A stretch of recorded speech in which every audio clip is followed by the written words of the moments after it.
Hey, I want to introduce you to somebody that's a good friend of mine and his wife and family, Mike and Tanya, if you come on up. Mike and Tanya and their family, they have 4 kids. Justin is in middle school. I'm sorry. That's not right. Brandon's in middle school. I'm getting the names. Brandon's in middle school. Justin's, what is he, 5th grade. And then Caleb and Keely are twin 6-year-olds. All right, and they're heading into 1st grade. And so... if the teachers let them. If they, okay, yeah, it's good. Mike and Tanya, Mike has been a part of Harrisburg for a lot of years. There you go. Yeah, there you have. And he, 6 years ago, he planted a church here in this community called the Line Church. And so Mike and I have had just an amazing relationship over the last about 5 or 6 years. It's just been life-giving to both of us. I hope it's been life-giving to me. Absolutely, me too. I hope it's been good to you. But it's got a Monday morning quarterback, Monday morning pastor quarterback meeting. What was how many interceptions did you throw yesterday? How many touchdowns? Kind of like what worked, what didn't work, and how's that going? How many times did you get ransacked yesterday? Yeah, that's the whole. And so it's just been a great relationship from somebody who understands what leading a church like. And God has just created a definitive pathway over the last several months to lead us to lead together. And so one of the things that I'm really excited about, whether you know this or not, is when we moved here 18 years ago to start Venture Church, I never really wanted to lead in a solo role. I wanted to lead with somebody, and we started Venture Church for the first 4 years leading with somebody. And that person moved on to another church a couple hours away as God led him there. And so it's just kind of been a place that's just deep in me to want to lead with somebody at a deeper level. And honestly, there's something that Mike brings to the table, just because there's something different when you're the point leader, and you've been in that point leader role for the last 6 years, where the decisions, you take input and lead well, but they kind of come down to you. And having that kind of experience right beside me and leading together is something that I am deeply grateful for, to God leading the way and forging the pathway here. And also just grateful because Mike and I know each other. It's hard to even find somebody that's kind of like-minded and be able to be in the same community with them. So I've been really grateful that you're here finally, okay? So they're stepping in, staff role, and he's going to be leadership development pastor. He's going to help me lead all staff, and he's going to be game planning all ministry areas with me. And so just get to know Mike, get to know his family. Several people at the Line Church, and some of you guys are here. We are grateful that you've kind of just said, hey, let me kick the tires at Venture Church and see what's going. We hope you'll just step in with us. We are thrilled about what God's doing, and this just adds to that in tremendous ways. So there you have it. There's your intro. Yeah, that's a good intro. Because listen, no, and I'm not underselling this. I mean, overselling it either. It's just like you can't put into like a 4-minute window what 5 years of Monday mornings coffee has been like, and how great that's been for me. So I'm grateful that it's going to be fun. It's going to be a blast. I really enjoy it. One of the biggest things I like about Venture is this. Like, did y'all watch that Cosley video? For every check-in that you do, like every one of you, how many gallons of water goes to a kid? Yeah. 50 gallons of water for every one check-in. I think a lot of times, like, we go into church stuff, we get into church world, and it's almost like you're an observer, and then there's everybody else doing stuff.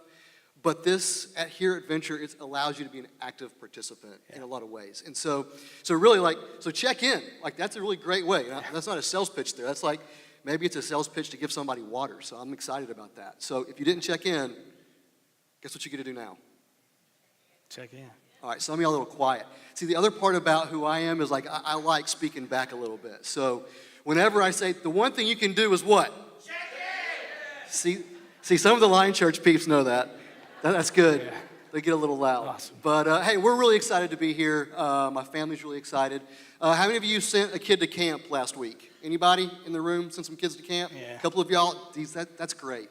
My house was a little quieter last week with kids at camp, so it's good.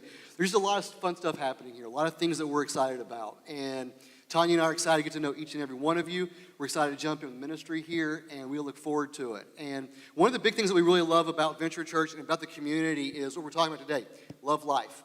And Love Life is a very important piece of our community, and today we're going to really focus in on that. There's a video we're going to watch here in a moment that really jumps in. If you're not familiar with Love Life, to kind of tell you a bit about it. But if you are familiar with Love Life, then you'll understand everything happening here. And we hope that as a church, we hope as a family, that you'll engage this. So watch this video and be encouraged.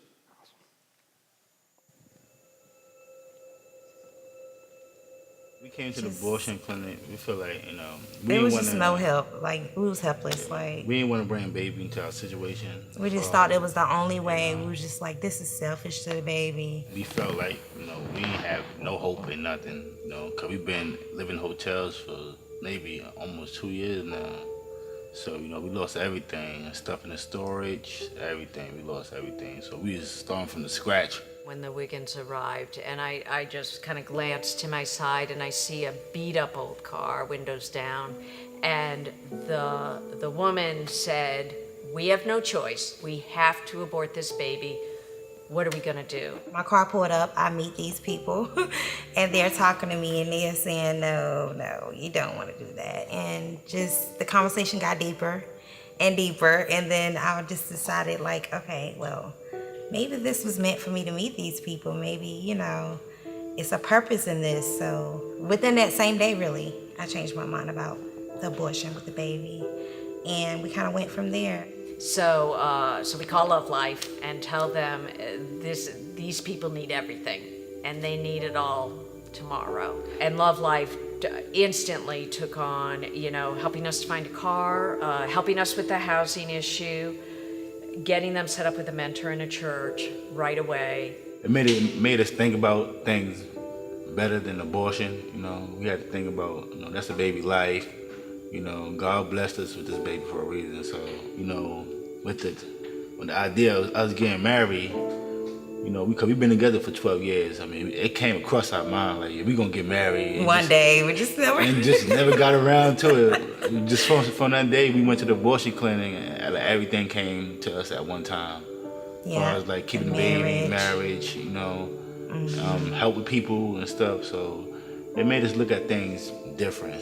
I've never had no one to reach out and help us. For somebody to reach out and say, I love this family, and just play that role. Like, they took it on right away. They took the role on right away. Like, that same day I met them, they took that role on to help me and get my mind from thinking a negative way about the pregnancy to thinking the positive, it's gonna work out. It's just a process that you have to go through, and are you willing to do that? And I said, yeah. I would do that. With y'all encouraging me, I'll do it.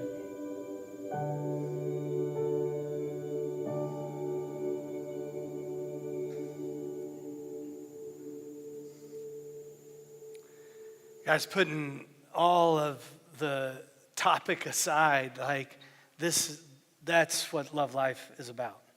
Let's just not lose sight of that.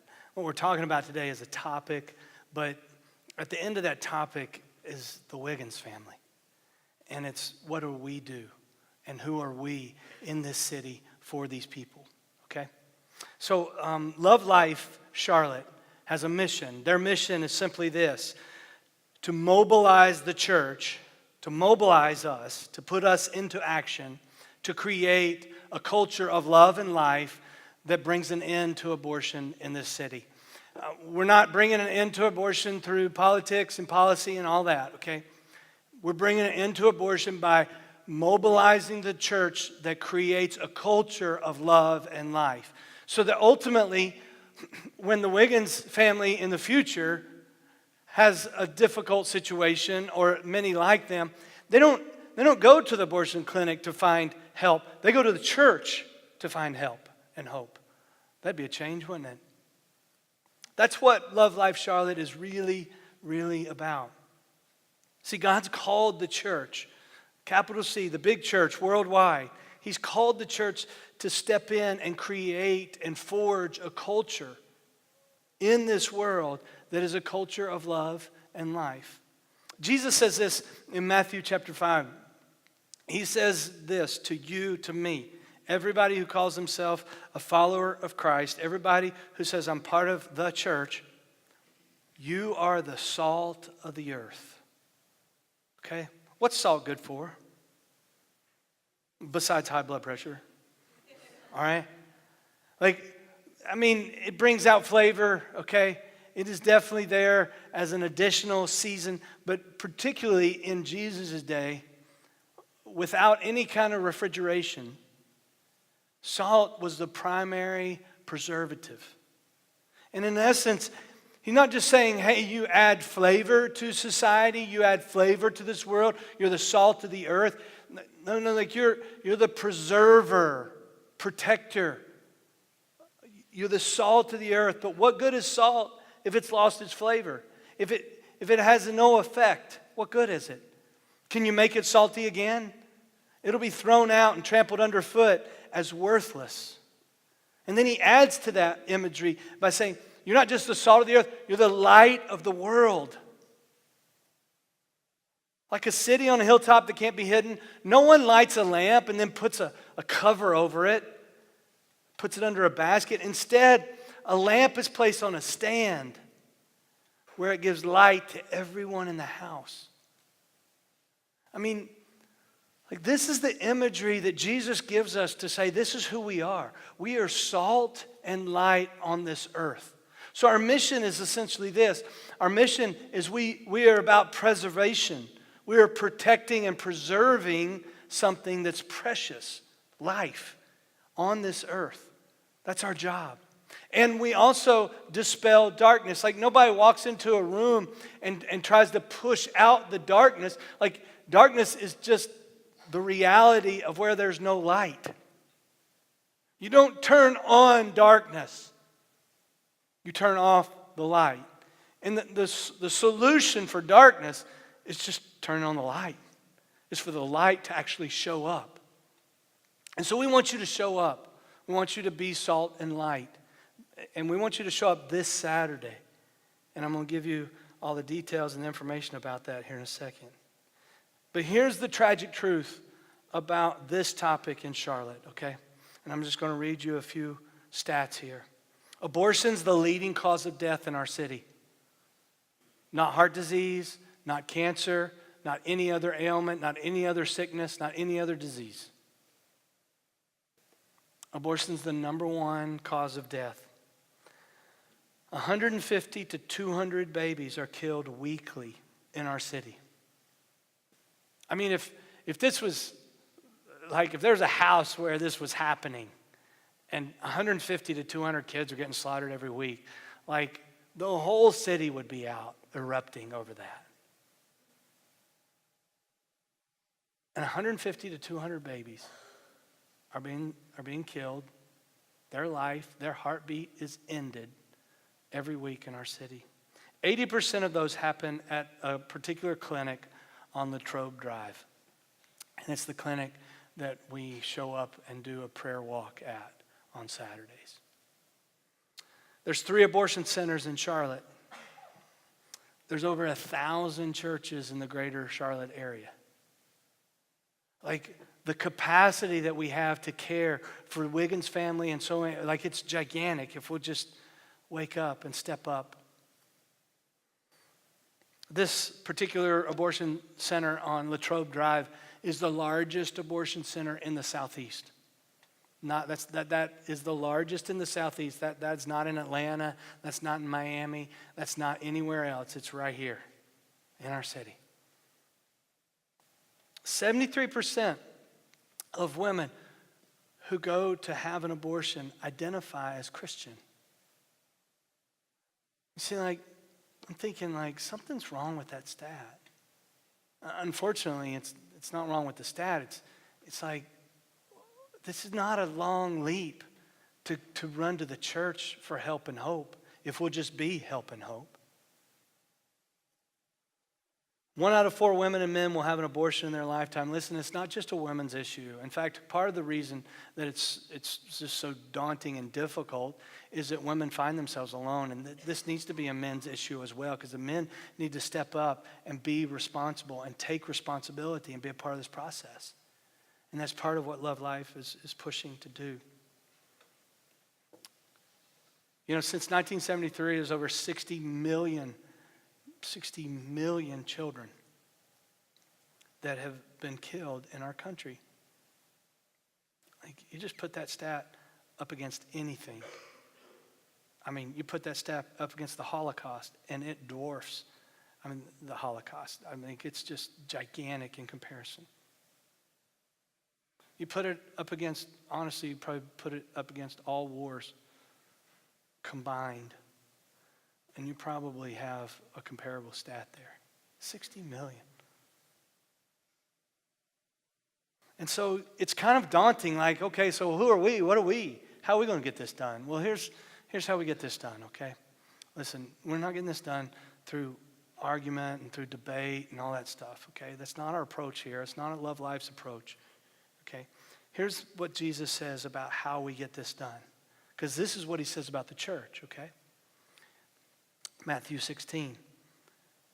Jesus says, I'm going to build the church, and I will give you the keys of the kingdom of heaven.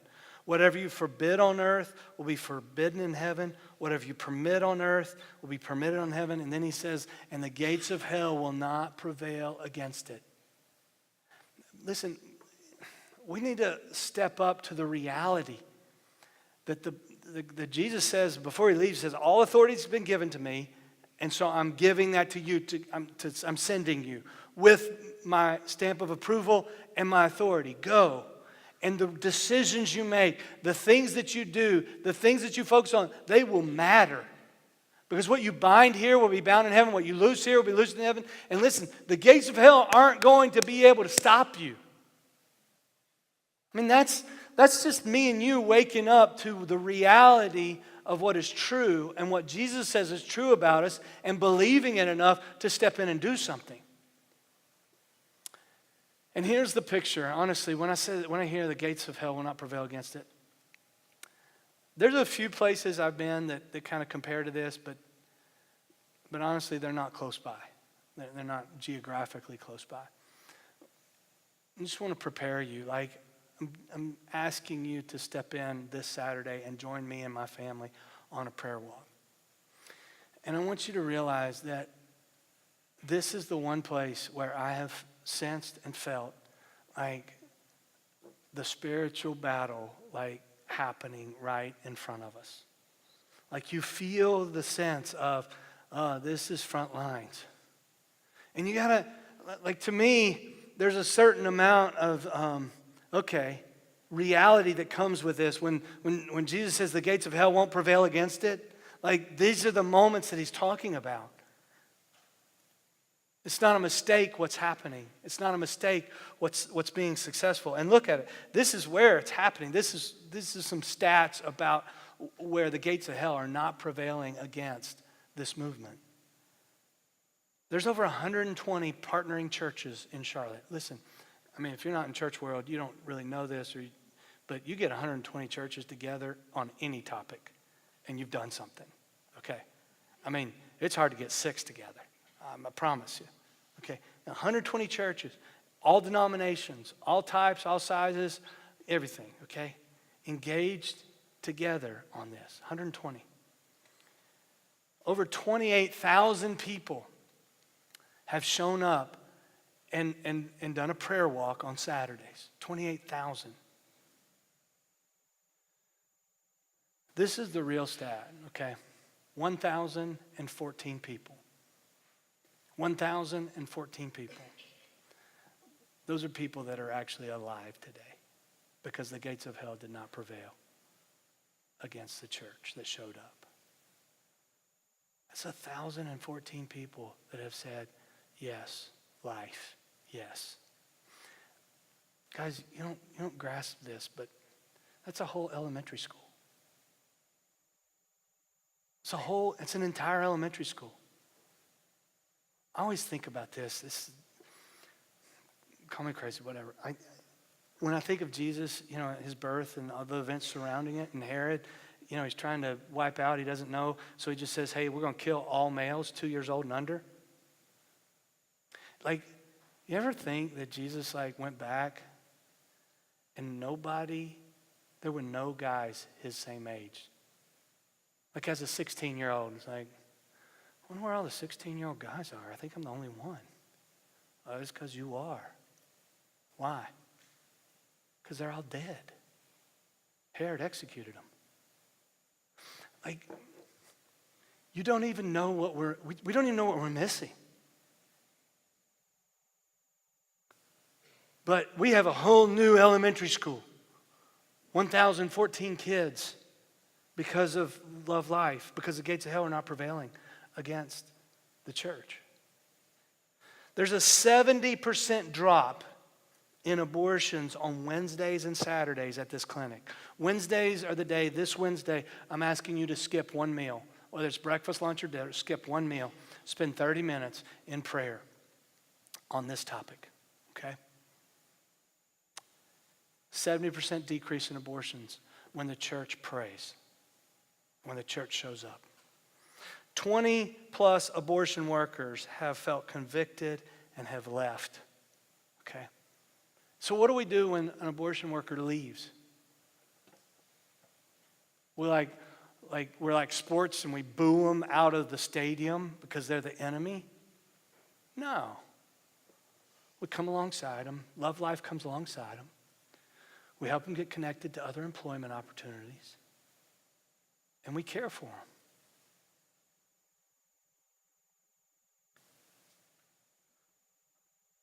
Over 270 people are connected beyond the prayer walk. And what this means is over 270 people have stepped in to get connected beyond in either being a mentor or being involved in orphan care or being involved in frontlines ministry. Okay? And so those are opportunities that we'll talk about in the future.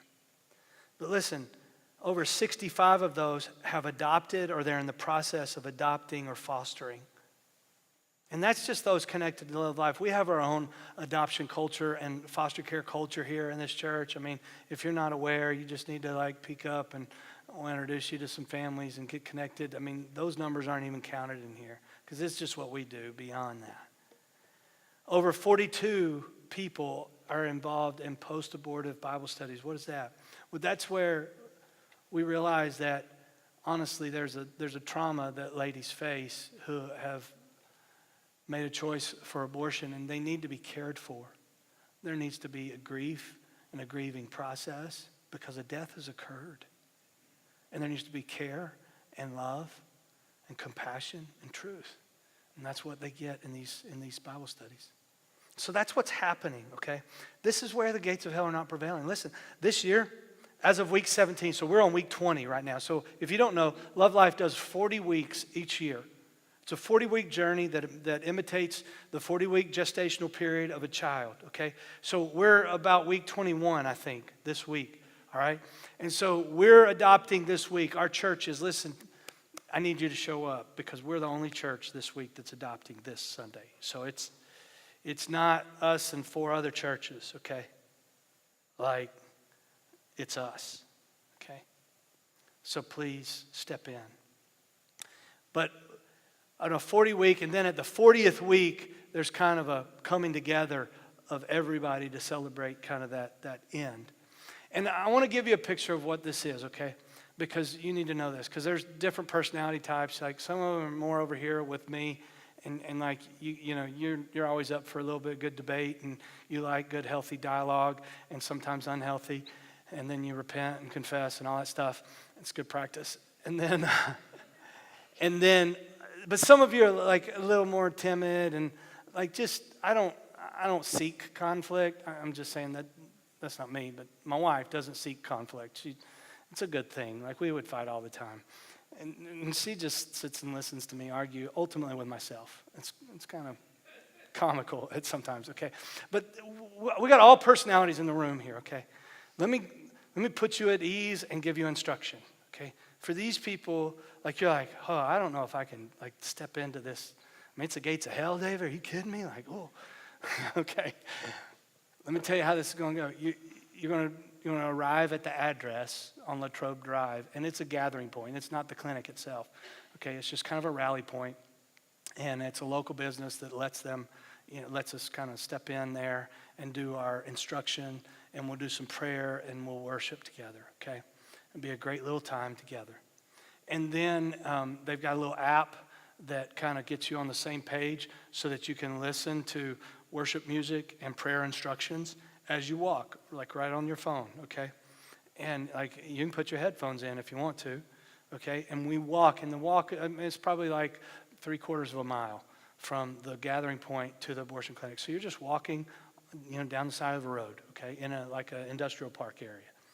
And you'll walk up, and you walk in front of the clinic, across the street from the clinic, okay?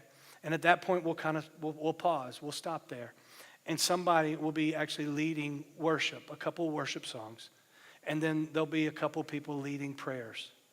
All right? And so you just stay there in a season of prayer and worship.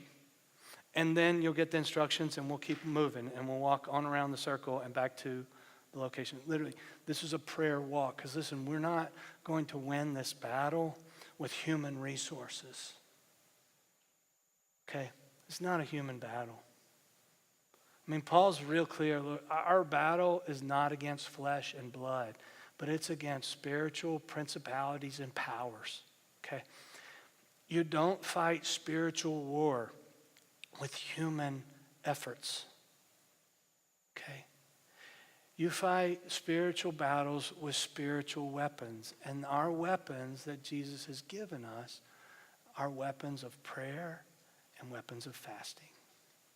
And I don't know about you, but nobody's ever argued with me about prayer and fasting. I mean, a couple people have argued with me about fasting because they didn't want to do it. But other than that, all right, nobody's like, hey, stop that prayer. Hey, quit that fasting. Eat something. Nobody does that, okay? These are not controversial things, okay? And that's what we're asking you to do, is prayer and fast. And show up, because when you show up on Saturday, listen, like you're saying, I'm here to be salt. I'm here to be light. I'm the presence of Christ. Christ in me, and I'm here. So that's what Saturday's like, okay? So that's I bring my kids out here, and you're like, David, you take your kids anywhere. I'm like, I understand that. More timid people bring their kids, okay? I'm talking about infants, toddlers, 2-year-olds, 6-year-olds, 8-year-olds. It's family friendly. I promise you, it's good. I promise you also, if you want to have some good questions and some good conversation with your kids about things that really matter, bring them and get ready for some questions. It's really good. Some of the things that I remember growing up as a kid was this discussion with my dad when I was 17 years old. And it shifted, and it changed me because we had this discussion. And we talked about it, and it was in the aspect of, like showing up. And so if you want to like advance like a culture of talking about things that are important in your family, then you need to show up. And the younger the kids, the more the questions, right? That's right. Let's do it. This is how we do things, guys. We don't hide things. We don't shelter kids, okay? Because we're raising kids to be the salt and light in this world. And so let's start talking about it as soon as possible. Ultimately, that's the thing. Now that's the over here. Over here, I've got some instructions. If you're more like me and you kind of like good, healthy debate, some argument, sometimes when voices get a little bit loud, this is not the time for that, okay? I want to be real clear. Like this isn't, we're not going down there and engaging anybody that may or may not be there, okay? Love Life has their strategy. We fit into this, okay? And we, in order to do this well and to be a partner with them, we need to do it well. So this is not that time, okay? But let me tell you this. like some of you that like to debate and argue a little bit, the thing that drives me crazy about the debate and the arguing is actually people who just debate and argue and don't show up for anything. I don't care about what side of the equation you're on. Like if all you do is talk, I'm just like, whatever. And here's the thing. The people that I sometimes talk with and debate with, they assume that of me. They're like, well, I bet all you do is talk about it. It's easy for you to talk about it, Mr. White Guy in the suburbs. I'm like, buddy, you're talking to the wrong guy. Can I show you a picture of my family? That's my immediate response. Because listen, this is not speak. This is not love in word only. Okay? This is love in action. And whether it's adoption or fostering or caring, it's speaking up and it's integrating our life. And so if you like to talk a lot, you need to show up. Because when you show up, you integrate your life. You become a person of integrity. Because your talk matches your walk. And so if you're just used to talking about it, but not actually like being a presence, like spending time in prayer and fighting with spiritual resources, like you need to experience that. It's powerful. This video right here is a picture of what the 40th week last year, which is in December, was in December that we were at. And I think this year they backed it up a couple weeks, so the 40th week is going to be in November where we're going to show up again. Check this out.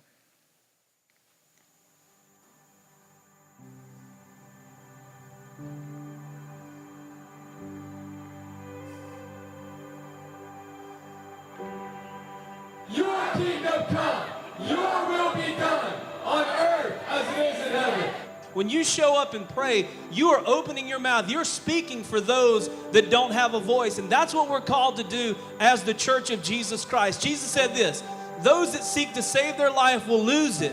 But those that lose their lives for my sake and for the sake of the gospel, they will find it. Church, now is the time for us to lose our lives for the sake of those who need our voice. We got to lay our lives down. We got to give up a Saturday. We got to give up a day of the week for the sake of those that don't have a voice. I just want you to understand that you are part of making history today.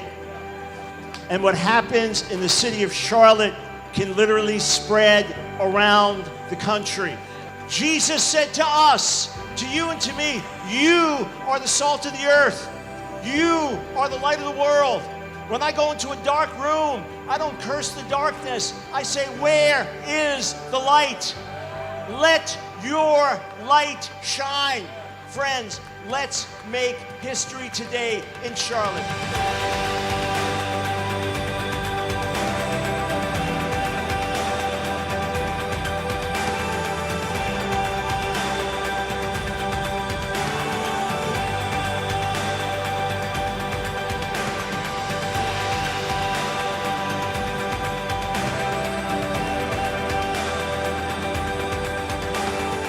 Listen, this is our city.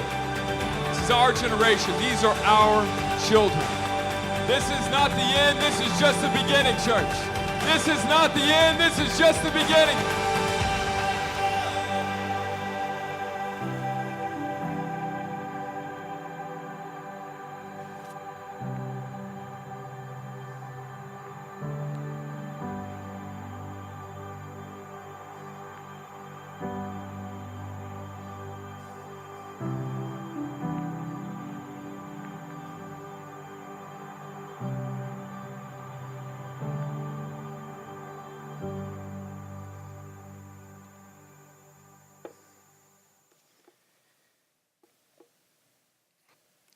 In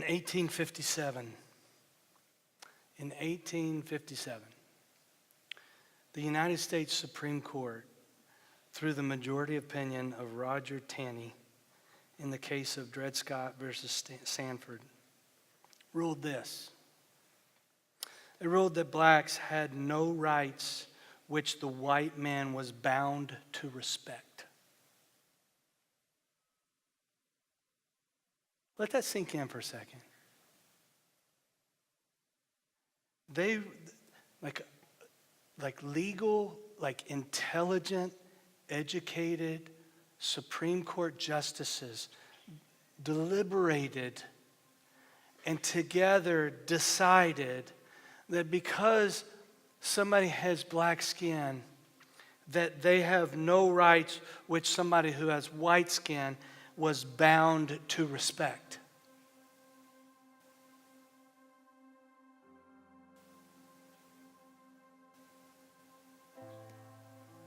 And that the Negro might justly and lawfully be reduced to slavery for the white man's benefit. He was bought and sold and treated as an ordinary article of merchandise and traffic wherever profit could be made of it. That's the educated elite. Majority opinion. This seems so insane.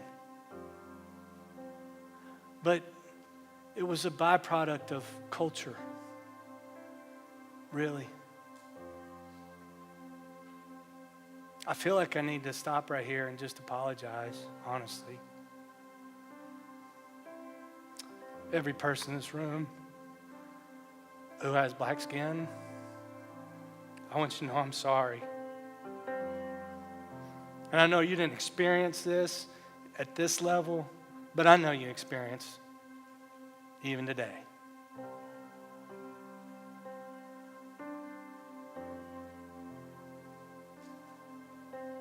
It's insane, guys. And I'm sorry. As a white man, I'm sorry. Please forgive us. It's so easy to apologize because it's so asinine how this could be our culture. And this could be a reality that dies hard. Because almost 200 years later, people are still experiencing some pretty severe, at times, racism.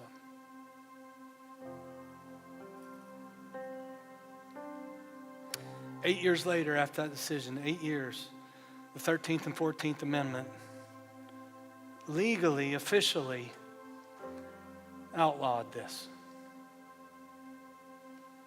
But did that end it? I mean, just wake up the next day and all of a sudden racism's done? No, why? Because it's not about laws, it's about culture. It's about forming culture. And it gave the motivation or the flame that starts, and you got to fight for it, and wars were fought. Still got to fight for it. But it's about changing the culture. Guys, I'm fully convinced that I'm not lightening the horror of slavery. But I'm fully convinced that abortion is the slavery of our day.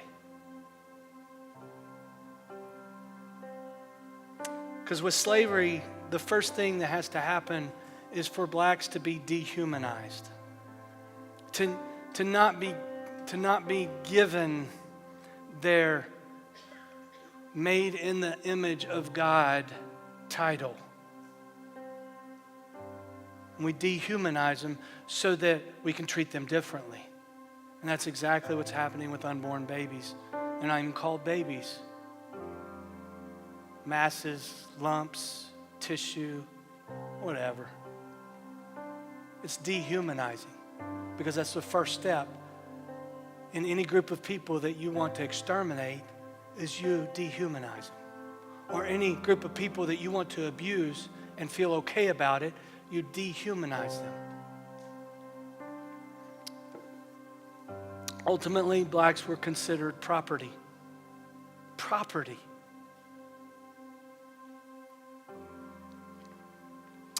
Just like the unborn, they're considered property. property of the mother or the parents. Let's make no mistake about this, okay? Blacks were the economic engine of an entire society. Most of the objections to slavery were all about bottom line dollar. For not just a few farmers, not just a few plantation owners, for an entire geographic region and beyond. And everything that got exported. It was a gigantic deal. And when money's on the line, people are going to fight for it. And so that's what they did. I can't get people to understand this about abortion, okay? The whole economic engine of our society is the abortion industry. It is a profit-making venture. It is not health care.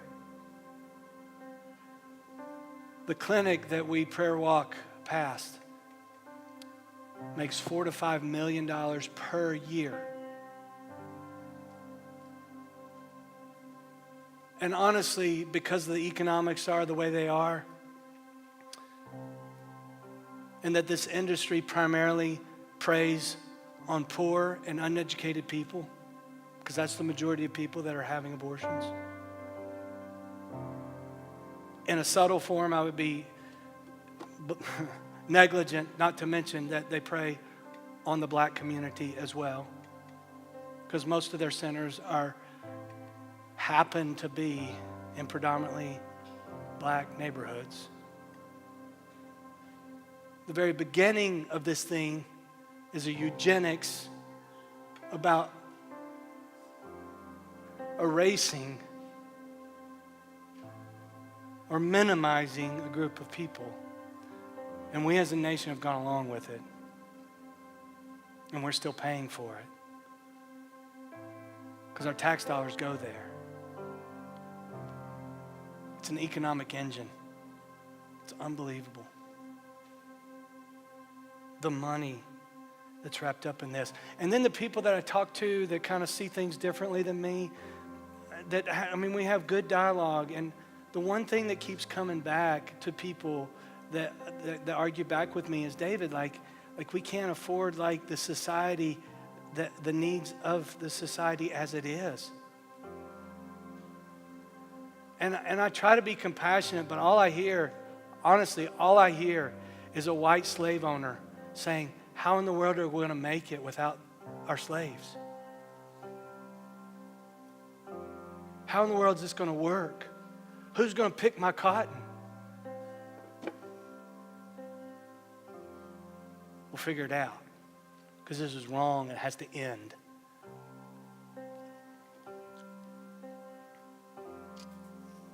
With slavery, the fate is in the owner's choice. It's the same for abortion. The fate of every child is at the whim of a choice. Here's the question that haunts me, okay? 1857. Let's just say I'm a pastor in 1857 at a church in Charleston, South Carolina, a church in Birmingham, Alabama, a church in Knoxville, Tennessee, a church in Atlanta, Georgia, a church in Baton Rouge, Louisiana, a church in Starkville, Mississippi. I'm a pastor, First Baptist Church. Charlotte, North Carolina, 1857.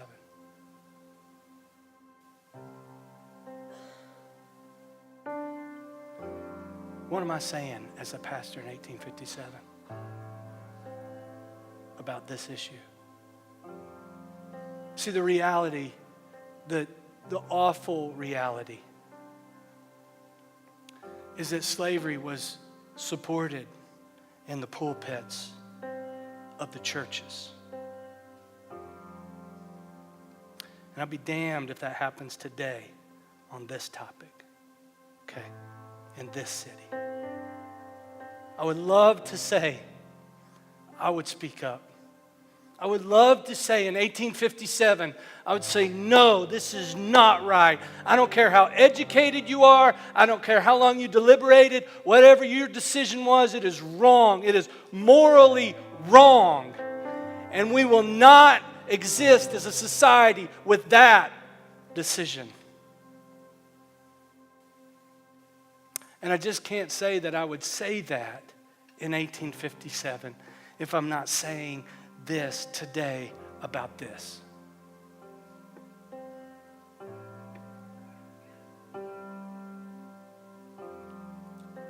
It's that big. Here's what's at stake. Then God said, let us make human beings in our image to be like us. So God created human beings in His own image. In the image of God, He created them, male and female, He created them. Then God blessed them and said, be fruitful and multiply, fill the earth and govern it. Like the creativity, the uniqueness of God is wrapped up in you and you and you and me. And as we all look at each other, we get a fuller and more complete picture of the image of God, because none of us carry the fullness of God's image. We carry a mark of His image. And the more humans we see, the more humans we're with, the bigger image of God we get. Unless we get snuffed out. And every life that's ended is the image of God getting snuffed out. That's why the enemy is so intense on this one. He can destroy, he can rob us and the world of the gift of a more complete, more full image of God. Before it even gets out of the womb, before anybody else gets to see it. Because let me tell you, when you put your eyes on it, all of a sudden, we're never going to kill that. Science is on our side, guys. I mean, if you haven't seen a 3D ultrasound, you need to. The more we can peek inside the womb through technology, the more people are convinced this is not a tissue. This is not an abscess. This is not a blob. I see toes.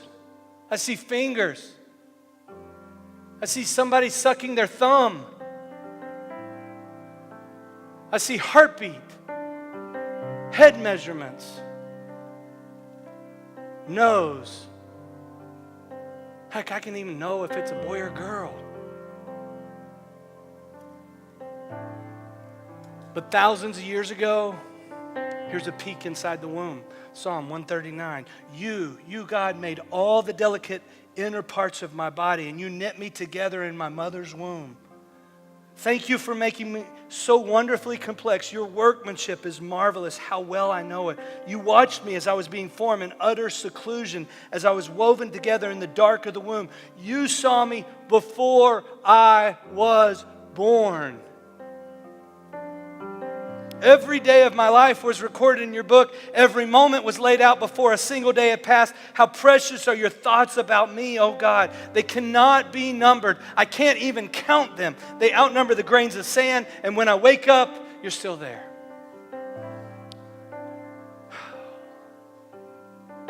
This is God's heartbeat. This is His image. This is our peek inside the womb thousands of years ago. So today is a day where you hear. You've heard. I hope it's been compelling. If it's not, I still want you to show up.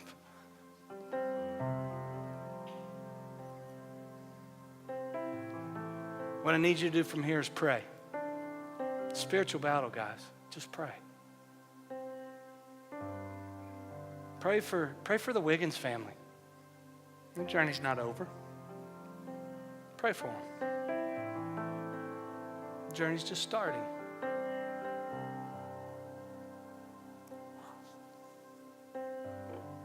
I'm going to give you something to pray for here in a second. Pray on Wednesday. Okay? Skip a meal. Why do you skip a meal? Because I'm telling you, if you skip a meal, you'll remember to pray. Okay? Your stomach will tell you to pray. It's pretty simple. And then on Saturday, I need you to go. I need you to go. I need you to show up. I need you to get in your car about 8 o'clock. I need you to drive down to the Latrobe Drive. Okay? It's kind of somewhere behind Bojangles Arena in that area. And I need you to gather with the church. And mostly just be us. There'll be a few others from other places, but we're the only church adopting this week. And I'll be there with me and my family. 9 o'clock we'll get started. We'll get focused on some worship and prayer. We'll walk down. We'll worship in front of the clinic. We'll pray some more, and then we'll walk on. Okay? Bring the kids with you. Bring your students with you. Okay? You need to go. And then hopefully I want to get you connected beyond that. Okay? So the first thing I need you to do to get connected is to fill this out. Okay? It'll help us. Go ahead and fill this out before you leave today. Drop those in the boxes back, or you can drop it off at the Love Life table. When you show up, they're going to ask you to fill one of these out. So if you just do it now, it kind of helps the process go a little bit easier. So make sure you do that. Look, we're not just about helping the unborn. We're about walking with families way beyond that. Okay? For a lifetime. Because we love people and we love life. And so you can sign up to be a mentor, to step in beside people. You can sign up for foster care classes, make a difference, all the things that we talk a lot about, adoption, all that. So I'm going to celebrate some of this because this I know you guys show up. So first of all, Amanda, do you mind coming on up? And Laura, come on up. And Jasmine, come on up here. So I want to tell you about Amanda. You can raise your hand there. Come on up. Amanda works for Love Life Charlotte. And she designs their systems and organization and has done a tremendous job of really mobilizing the church to be effective partners in this process. And so there she is, her and her husband, Tim. If you bought a gift card today and brought it, like you brought it for them because she hasn't been around for the last month or so because she's been in Ukraine. And so they adopted 2 teenagers to add to their existing 2 teenagers. And I'm just grateful for a church that shows up, all right? And just showers them with gift cards to kind of help transition and help kids get not just what they need, but some good stuff too, all right? So thanks for showing up. I'm grateful that you guys are a part of this place. Grateful for the journey that's gotten you here. I'm kind of like, what took you so long? But thankful, so thankful that you're here. Amanda will be at the table after the service to answer any questions you have. She'll be out there on Saturday as well, and we'll just kind of journey together. Laura, her and her husband Tom have, they're our kind of point people for our church on Love Life. And so Tom's there, you can kind of raise your hand, yeah. And so if you need to get connected or have any questions about, what this is like and how, like Tom and Laura, I mean, they're mild, just great people. And, you can kind of get a different perspective maybe on this than from somebody who gets a little fiery every once in a while. But Laura signed up to be a mentor. So tell me about that process. So after our walk last year, I just felt really convicted and signed up that day. And a few months later, I got an email about the training. So you just go through a one-day training, and then you just wait for a phone call. Yeah, about being a mentor. And a mentor is going to help somebody who says, I don't want to have an abortion. I I need help. Yes. So they call you once someone comes to the clinic and talk to the frontline counselors. They immediately connect them with a mentor, and then our job is to walk with them for the next couple years, and hopefully for much longer after that, and help them get plugged into resources or be emotional support, whatever it is that. And you're they need. looking over here. I want to introduce you to Jasmine. Jasmine, thanks for coming. She didn't want to come up. I know. It's just so much courage, honestly. So much boldness. I just met you. I love you. I just want you to know that. So they called and said and connected you to Jasmine. Yes. So let me tell you, if you brought diapers today, you brought them for Jasmine and her baby. Thank you. And I want to say thanks. Just genuine thanks. And so, this is real life, okay? And you get to be a part of it. You get to be a part of hope. You get to be a part of saying, hey, Jasmine, you are not alone. Like this whole church, and there's another service that we had at the first service, like we're for you. We are for you. And we care about you. And we are behind Tom and Laura. And whatever is needed, we'll figure it out. And so I know that, thanks.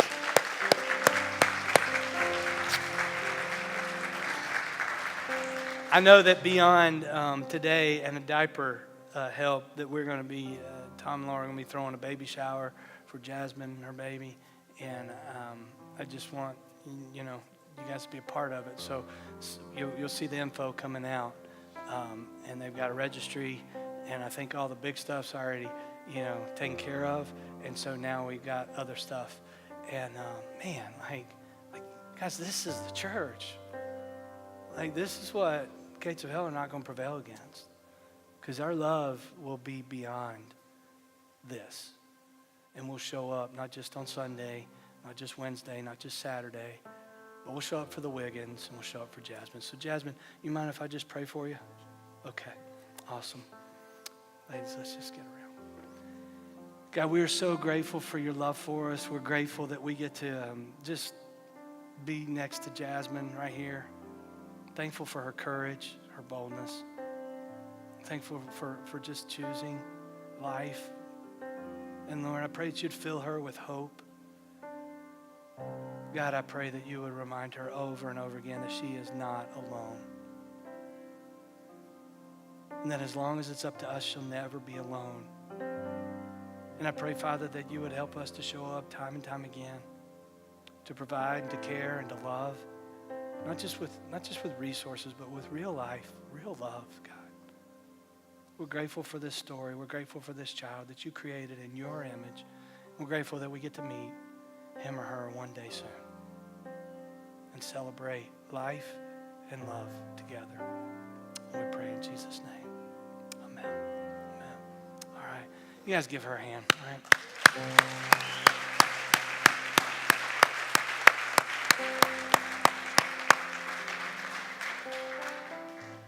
Guys, thanks. It's not a light Sunday, but the world's not a light world either, okay? I love you dearly.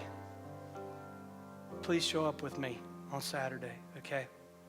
Give one day for this and to be a part of forming culture of love and life in our city, okay?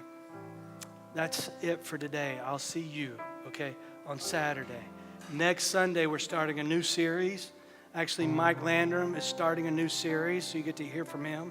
So make sure you come. It's going to be an amazing time on continuing our series on Jesus, looking at his biggest sermon, his biggest topic over the next several weeks. So come, be a part, invite somebody to come with you. It's going to be a great week. See you Saturday.